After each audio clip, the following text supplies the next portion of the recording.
Good evening, everybody. Hell's Unicorn here once again, and this is going to be my reaction to what is probably one of the stranger moments in politics that I can remember. Yeah, this is the conclusion of the so-called Weinergate escapades.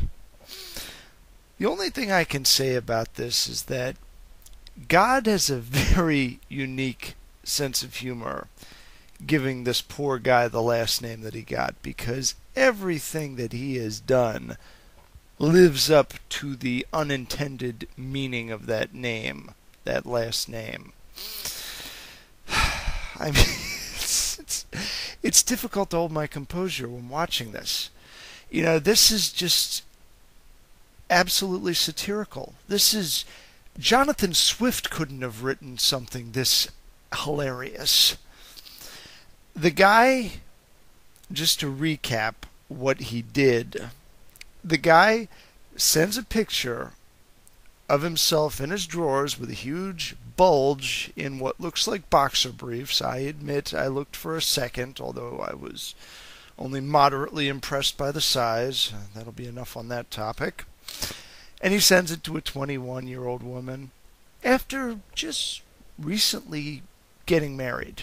Now, I'm not going to get into the whole notion of, a guy who makes wedding vows probably shouldn't be doing this, because almost nobody in America gives a shit about that stuff anymore. Marriage is yesterday's news. Fuck the family. Marriage is outdated. It's time to, just live loose, have some illegitimate children, get on welfare, and live like unemployed kings. I'm being facetious here, naturally, but that's the only way I know how to be when I see stuff like this. So he sends this picture to this woman.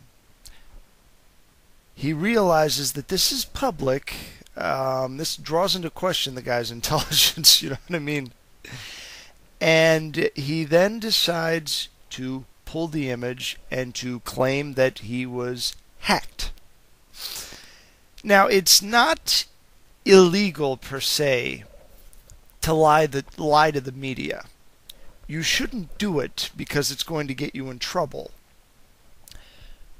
And even if it's a lie that absolutely nobody believes, when you're as emphatic and as serious as this guy was when he told this lie, there's no way to pass this off as, just joking. And he knew that. And by virtue of this recent admission and apology that he just made, I think he pretty well knew that himself too.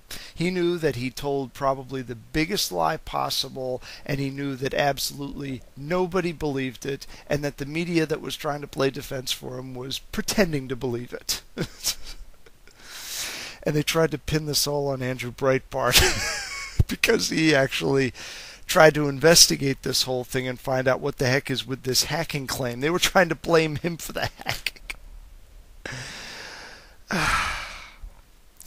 The thing is that I hate people like this because they are symptomatic of the lack of accountability with tons of people in this country. And I know everybody's thinking, oh, well, it did. What's the difference? It didn't hurt anybody.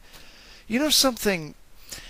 There are unseen consequences for stuff like this everywhere. People see this stuff and they assume that since this guy is probably going to get away with this, that they can too. One thing leads to another, and the next thing you know, you've got an entire society of dumb shit, soap opera or pro wrestling watching morons who can't hold down a job, and you wonder why the economy is going to shit. I mean, seriously here. Nothing happens in a vacuum. Nothing happens that doesn't immediately affect somebody else in some other way. If it's televised, it's going to affect somebody somehow. I mean, the only thing it's affecting in me is I'm just getting a few cynical chuckles out of this. But, there's a lot of people that actually admired this guy.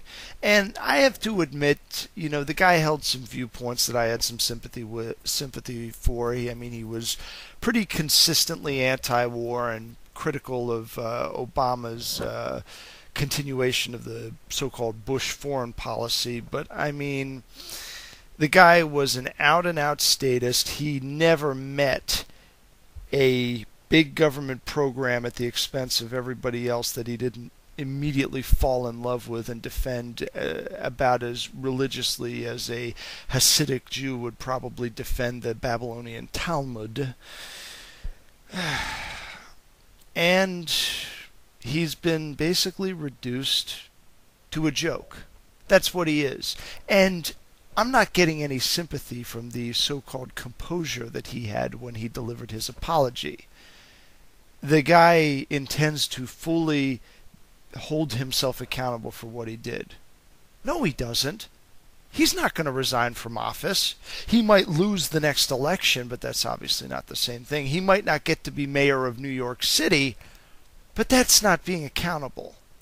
Accountable is resigning from office and rejoining the private sector and actually contributing something to this country, which I will argue right now he did very little of as a congressman.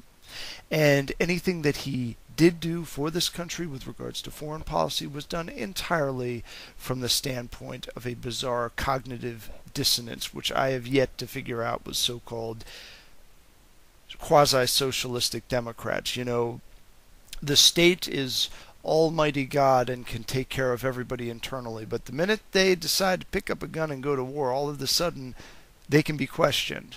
I fail to see the logic in that, and that's because there is no logic in it. As I've always said, there is no logic in politics. And in the case of Anthony Weiner, apparently there isn't even any consistency in politics. I mean, look at the guy. You know, the guy, he manages to be consistent in that he's always a dick. But when this lie first started, he was standing firm and standing tall. And now look at the poor sap. I mean, he's completely limp. What's the matter, Tony? You gonna cry? Well, before you cry, let me just tell you something. There's real people in this country that are having some real problems. And you were part of the cause of those problems. So forgive me if I don't see these tears as anything more than those of a crocodile. And to the people that are still defending this guy, you are actually more pathetic than he is, and believe me, that is a major accomplishment. That concludes this rant. With prudence to myself and benevolence to all of you, good evening.